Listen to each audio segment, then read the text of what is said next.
Oggi a Capolinea sul canale dell'Identitario voglio analizzare insieme a voi il linguaggio e la comunicazione che spesso viene fatta nel campo della cosiddetta controinformazione o nel mondo del cosiddetto dissenso.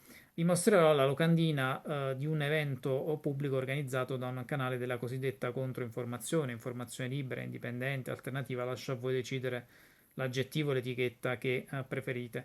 Prima di mostrarvela devo fare una doverosa premessa. Si tratta di un canale della controinformazione di cui seguo e apprezzo molti dei suoi contenuti. Mi piace il linguaggio che utilizzano, anche la linea molto corretta, anche da un punto di vista deontologico. Quindi condivido il modo in cui fanno giornalismo. Prenderò come esempio una loro locandina soltanto perché è l'ultimo che mi è capitato sotto gli occhi. Potrei prendere anche altri titoli simili, forse anche qualcuno fatto da me, quindi in questa analisi c'è anche un'autocritica. Anche io ho utilizzato in passato titoli del genere, e quindi anche noi sul canale dell'Identitario molto probabilmente abbiamo fatto titoli simili a questo. E quindi ora vengo subito al punto e vi mostro la locandina. Eccola qui.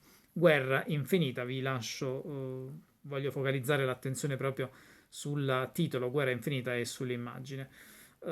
Forse da un punto di vista comunicativo potrebbe attrarre le persone, no? Perché c'è un titolo forte, no? Guerra infinita, però questo titolo eh, evoca chiaramente delle emozioni di paura, e quindi poggia chiaramente su una, fa leva, come dire, sulla paura.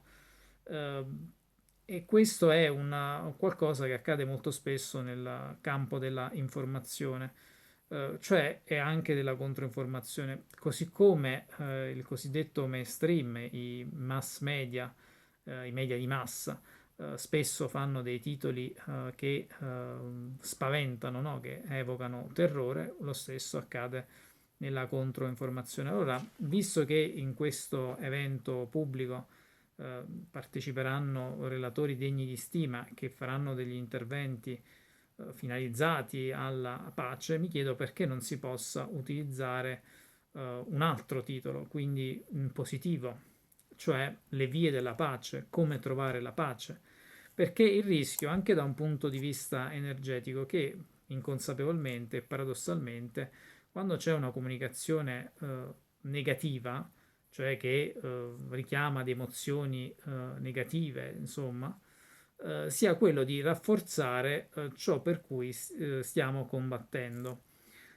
Questo è probabilmente una situazione in cui il mondo del dissenso e la controinformazione incappa spesso.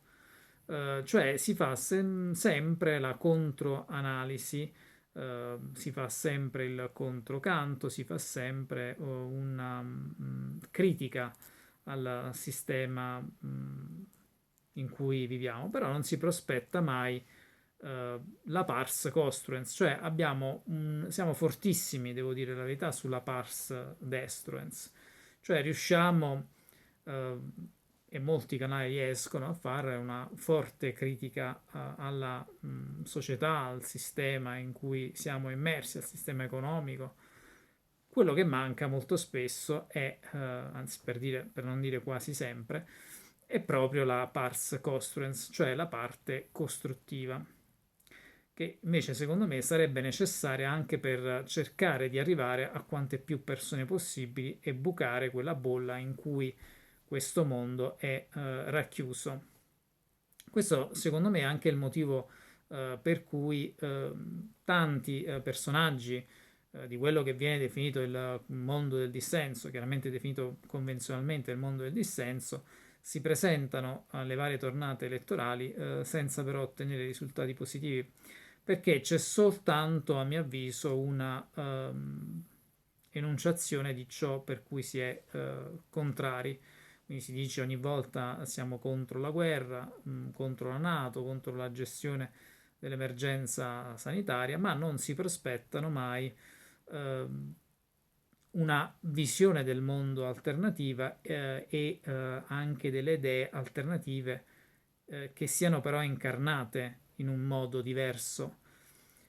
Chiaramente stiamo parlando di qualcosa anche molto complesso da fare, mi rendo conto, è particolarmente complesso dire, no, il sistema, prospettare ad esempio un sistema economico in cui dovremmo vivere, no, in alternativa a questo sistema neoliberista e capitalistico.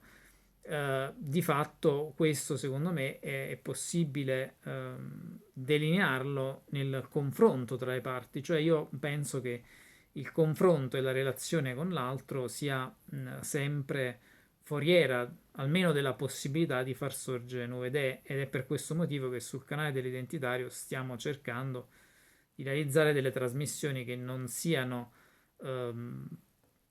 mera propaganda, ma che abbiano anche un contrasto, diciamo, tra le persone presenti nelle trasmissioni, in particolar modo Metapolitica, il fuoriuscita del potere, la trasmissione che organizziamo in diretta sul canale dell'Identitario, proprio perché riteniamo che comunque in questo confronto tra persone che hanno dei punti in comune, ma che su tante altre cose la pensano in maniera diversa, possano nascere nuove idee.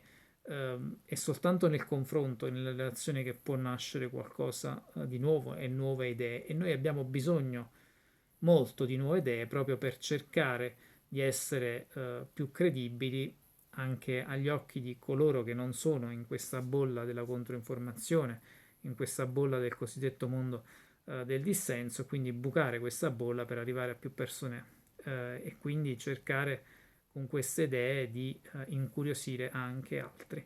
Ecco, secondo me la sfida che abbiamo dinanzi è proprio questa, cioè cercare un nuovo linguaggio, un nuovo modo di fare comunicazione che non sia soltanto incentrato su sentimenti come la paura e il terrore, ma che che possa prospettare qualcosa di positivo, visioni diverse, visioni altre rispetto all'esistente. Capolinea è l'ultima fermata della libera informazione.